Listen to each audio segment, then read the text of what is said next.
Hello everyone, back tuning into the second Christmas 2019 update from Gaz Lovett. So we started Christmas updates last week on Friday the 1st of November. As always, it's a bit of a tradition that we begin the Christmas countdown on the first day of November. We're going to do Christmas updates between now and Christmas. They're a bit sporadic at the moment. They will get more frequent by the time we get through to mid to late November. We'll start doing them every other day. But at the moment, we're doing them kind of every third or fourth day. So the first update that we did on Friday, that was a very dry but also mild update. Lots of high pressure sitting to our south and east, bringing up balmy southerly southwesterly flows, but keeping it mainly dry. We'll see what the second update has to say very, very shortly. Just saying, it's been a very busy day at Gaz Lovett today, so we started off with a final look at the weather for bonfire night.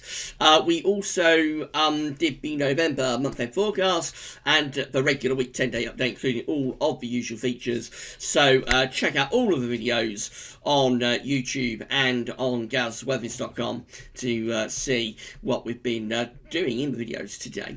We're at metroseal.fr, so big thanks to Metroseal for supplying us with the charts. We're using the CFS 9-monthly forecast. The midday run, we always try and use the same run, which is the midday run, for no particular reason other than that's the one that we pick out. It shouldn't favour either milder or colder or wetter or drier conditions.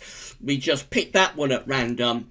And that's the one we use all the time. Where possible, we always try to use the midday run, and then we can't get told off for cherry picking any particular outcome. This is purely the way the charts are coming out as we're doing the videos.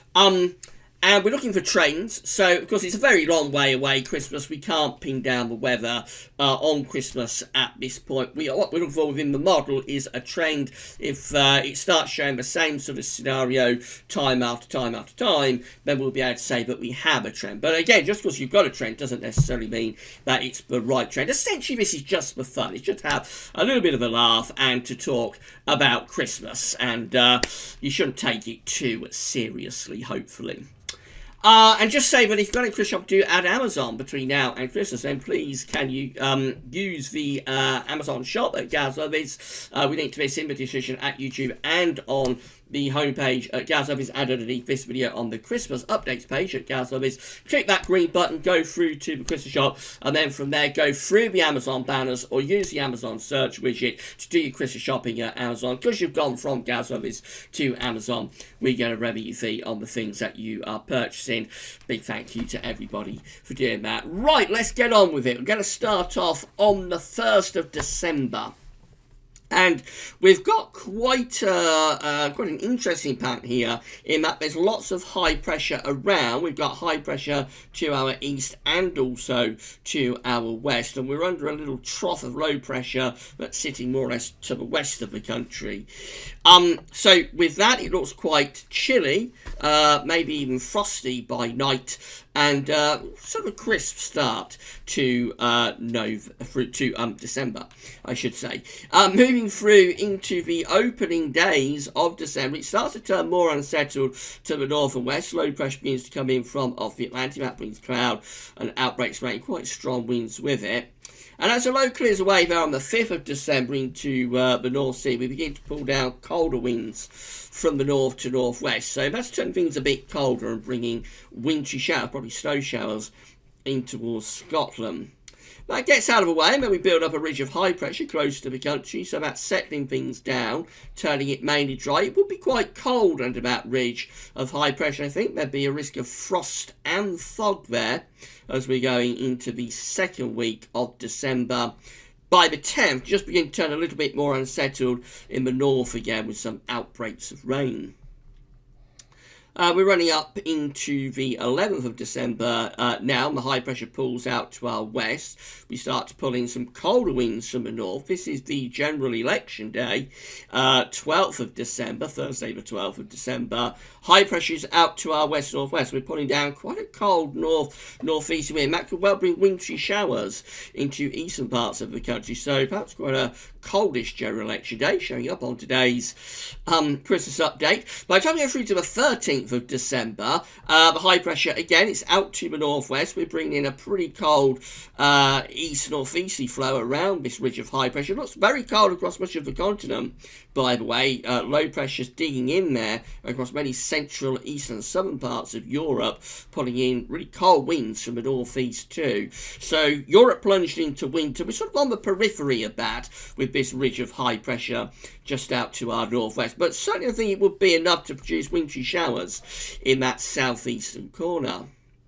Let's carry on running through, and we get through into the middle of December, and the high pressure then centres back over top of the country. Again, nothing has happened to stir up the air or introduce any milder conditions. So this is quite a cold first half to December, actually. Not particularly dramatically so. There's not all that much snow involved in it, but it is quite cold, and certainly there would be plenty of frost, I think, going on here. Maybe freezing fog at times as well under this area of high pressure. Right, let's see if we can get a bit closer to Christmas then, and this is how we look on the 18th of December. Just signs that the ridge is beginning to break down a little bit then. Low pressure starting to invigorate to the north and the west of us. Is this going to re-establish the westerlies for Christmas? Let's see. So we're moving up to the 20th and the 21st of December, and we are now into a much milder run of westerly winds, but also starting to turn more unsettled with low pressure deepening out to the northwest of Scotland. So this is 22nd of December. It's a very different pattern to what we had in the first half of December. We've moved that ridge down to our south. It's sort of gone into France and Spain. Low pressure with the jet stream is intensifying out to the northwest. It is starting to turn wet and windy across the northwest parts of the country, but it's also turning milder on this second Christmas update. So that's how we look as we get to Christmas Eve on the second Christmas 2019 update. Overall quite mild and a little bump of high pressure. So that's spring drier conditions for Christmas Eve.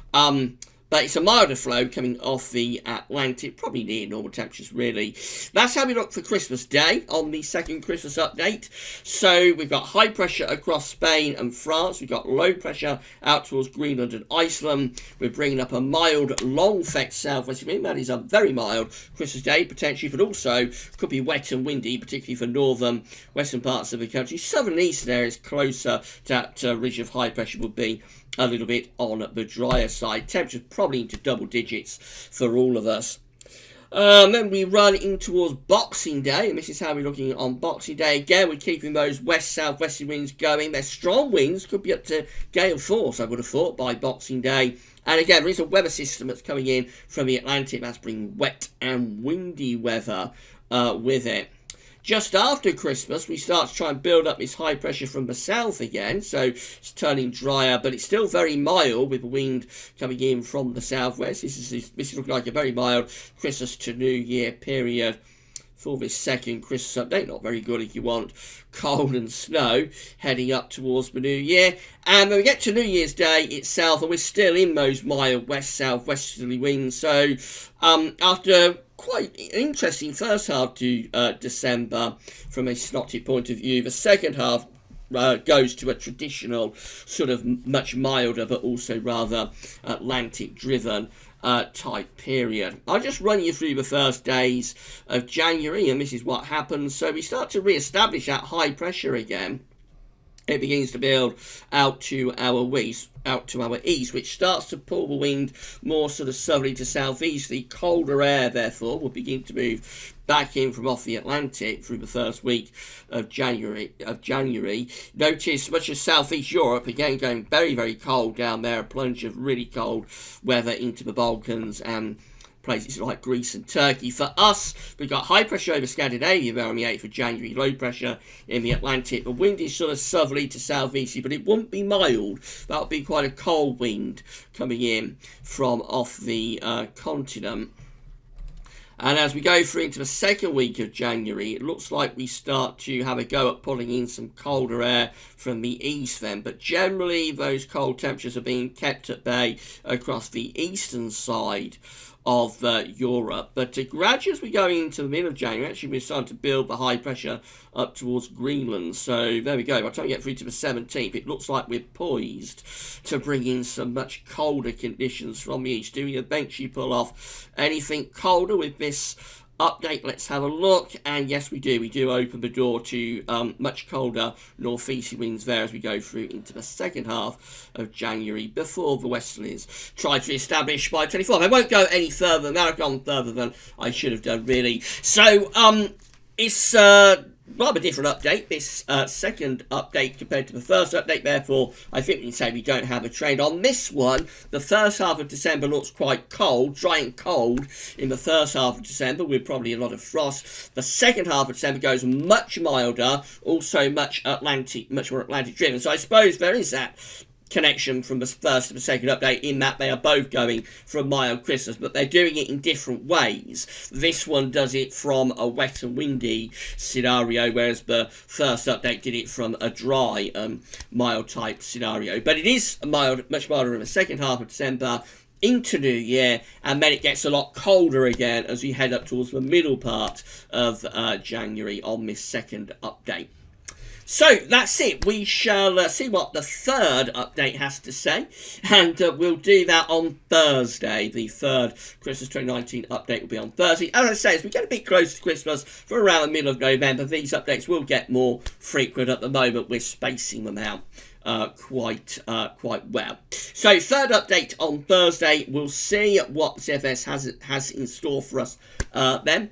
But that's it for the second Christmas update, and that's it for all of today's videos as well. Tomorrow we've got the ECM2F 30-day look ahead, and we'll have a week to 10-day video update with all of the usual features for you as well tomorrow afternoon. That's all for now, though, and thanks for watching.